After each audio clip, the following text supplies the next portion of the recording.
Ever stop to think about, well, just a simple line in a drawing, how much power it actually has? It seems so basic, doesn't it? Yeah.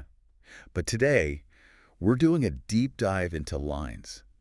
They might seem like the simplest thing in art, but honestly, they're the foundation, the real building blocks. Absolutely. We'll look at how artists, from way back when to famous ones today, use lines to make amazing art, show feelings, and kind of guide where we look. This whole deep dive, it's all for you. So let's start right there. Okay, let's unpack it. What is a line, really? More than just a mark. Well, it's basically a moving point. I think of it like this.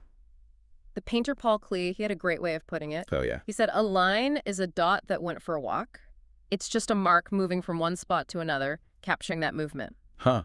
A dot that went for a walk. I like that.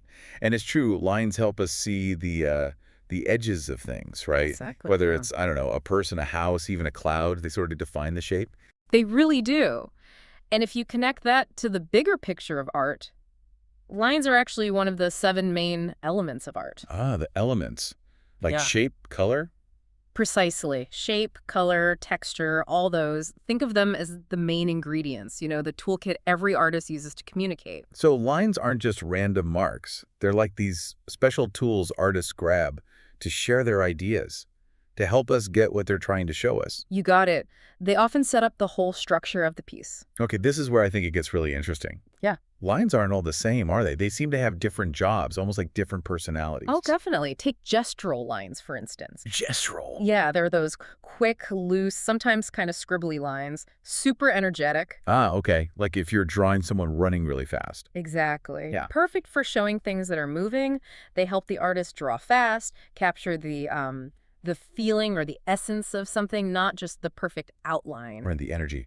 Okay, so then what about contour lines? Are they the opposite? In a way, yeah. Contour lines are more powerful. They're the outlines that show the actual shape and sort of how big something is. Like if you trace around your hand with a pencil, that line. That's a perfect example. A clear, continuous line defining the edge.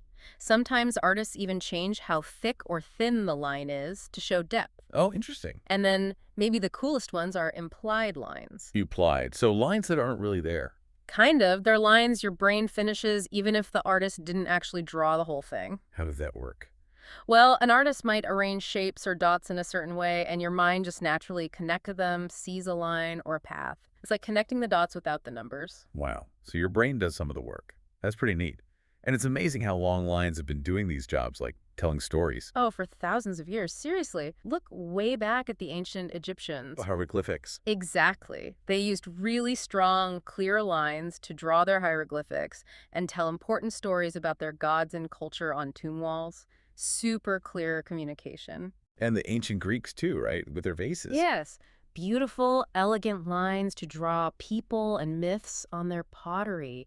They were masters at showing the human form with just lines. And then jumping forward a bit, famous artists like Wassily Kandinsky and Vincent van Gogh, they really pushed what lines could do, didn't they? Yeah. Especially with feelings. Absolutely. Kandinsky, wow, he loved abstract art, right? So Yeah. he used lines just for their own sake. Bold lines, swirling lines.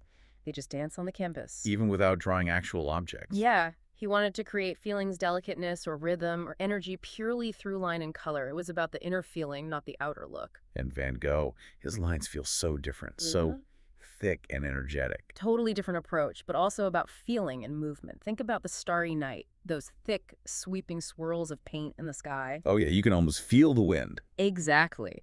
Those are essentially lines made of thick paint. He used them to make the sky feel alive, full of energy. Or think about his drawings of wheat fields. Short, repeated lines to give texture, make the corn look real and vibrant. So both use lines to show feelings and movement, just in really different ways. Precisely. One abstract, one more about capturing the energy of nature, but both relying heavily on the power of the line itself. So when you boil it all down, Mm-hmm. what does this all mean for us looking at art? Well, it means lines are just so much more than simple marks, aren't they? Definitely more. They're like the basic language of art. They define things, they show movement, they guide our eyes, and they carry so much feeling. They really are the building blocks for telling incredible stories visually. Which kind of raises a cool question, the next time you see a drawing or maybe even doodle something yourself. Yeah. What story are your lines telling? Or what stories are the lines telling you? Just start looking out for them. Lines are absolutely everywhere once you start noticing.